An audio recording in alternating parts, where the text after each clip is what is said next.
Subscribe करें graze illustrative views को और बेल आइकन को प्रेस करना मत भूलिए।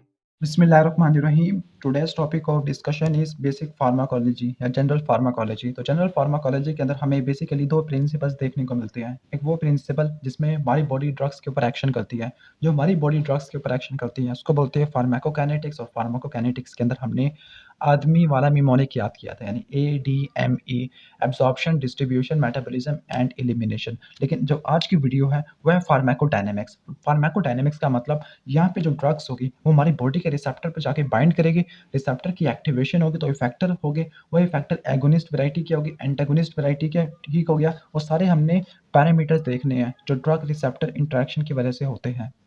तो हम फार्माकोडायनामिक्स को इन प्रिंसिपल के जरिए पढ़ेंगे। Receptor versus effectors, drug response curves, agonist, antagonist, signalling mechanism and receptor regulation.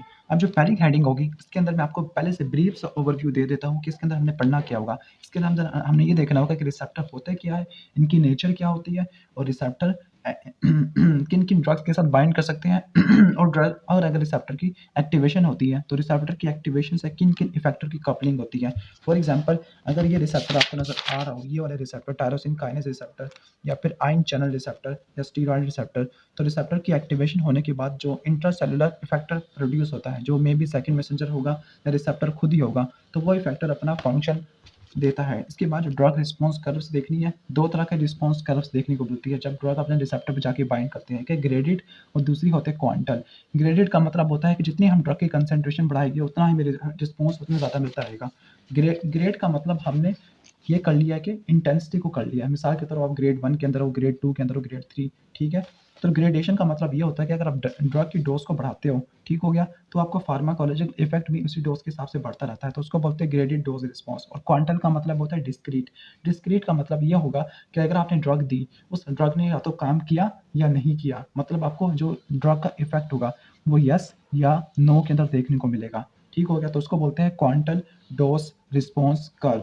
इसके साथ साथ हमने जो ड्रग रिस्पॉन्स कर्व्स होती है उसके साथ कुछ इंपॉर्टेंट पैरामीटर्स होती है, जिसमें एफिकेसी होती है और पोटेंसी होती है।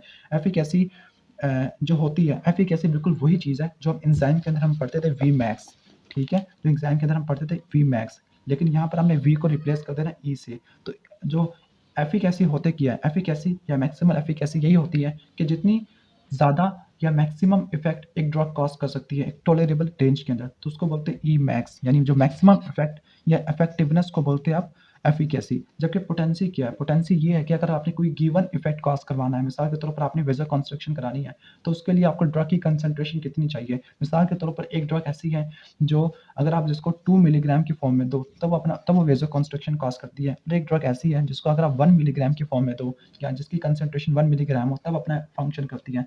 तो जो 1 मिलीग्राम वाली ड्रग है ये लो कंसंट्रेशन पे अपना फंक्शन दे रही है, जबकि 2 मिलीग्राम वाली है ये आपको ज़्यादा कंसंट्रेशन पे फंक्शन दे रही है। तो जो लो कंसंट्रेशन के ऊपर अपना फंक्शन देगी तो उसको उसकी पोटेंसी ज़्यादा होगी, ठीक हो गया, उसकी पोटेंसी ज़्यादा होगी। जो पोटेंसी को शो करते हैं EC50, और इसको हम ये बिल्कुल वैसी है जिस तरह हम KM के अंदर पढ़ते थे, ठीक हो गया। यानी किसी भी ड्रग की वो कंसंट्रेशन जो 50% ऑफ द मैक्सिमम इफेक्ट दे, यानी कुछ ड्रग ऐसी होती है जो कम कंसंट्रेशन के ऊपर ज़्यादा इफेक्ट दे देती है, और कुछ ड्रग्स ऐसी होती है जो ज़्यादा कंसंट्रेशन पे ही इफेक्ट देती है। और जितना ज़्यादा इफेक्ट देना, मिसाल के तौर पर एक ड्रग ऐसी है जिसने वेजो कंस्ट्रक्शन करवा दी तकरीबन हम कह सकते हैं 75%, और एक ड्रग ऐसी है जिसने वेजो कंस्ट्रक्शन कराई 90%। तो जिसने ज़्यादा करवाई होगी, जिसका ज़्यादा इफेक्ट होगा, तो इसको बोलेंगे एफिकेसी या मैक्सिमल एफिकेसी, जिसको शो करते हैं ई मैक्स से, जबकि पोटेंसी को शो करते हैं EC50 या ED50 से, ठीक हो गया।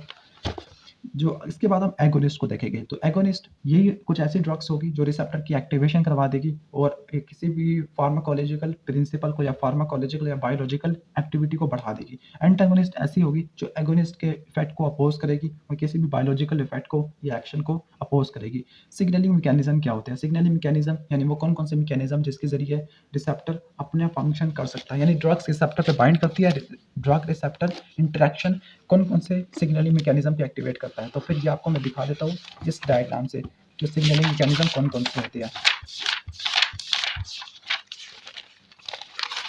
तो यहाँ पर आप देख सकते हो सिग्नल ट्रांसडक्शन। तो सिग्नल ट्रांसडक्शन के अंदर आपको जो ये आपको कुछ ऐसे रिसेप्टर्स होते हैं जो लिगेंड गेटेड आयन चैनल्स होते हैं, तो उनके ज़रिए काम कर सकते हैं रिसेप्टर्स, या फिर जो जी प्रोटीन कपल रिसेप्टर के साथ, या एंजाइम लिंक्ड रिसेप्टर के ज़रिए। ठीक हो गया? तो ये सिग्नलिंग मैकेनिज्म है। कुछ ऐसे होते हैं जो इंट्रासेलुलर रिसेप्टर के ज़रिए काम करती है, कुछ ड्रग्स ऐसी होती है जो इंट्रासेलुलर रिसेप्टर के ज़रिए काम करती है। तो ये सारे सिग्नल ट्रांसडक्शन पाथवे होते हैं। Intracellular ligand gated ji protein couple receptor and enzyme linked receptor, जिसके अंदर आपने टायरोसिन काइनेज की एग्जांपल देनी है।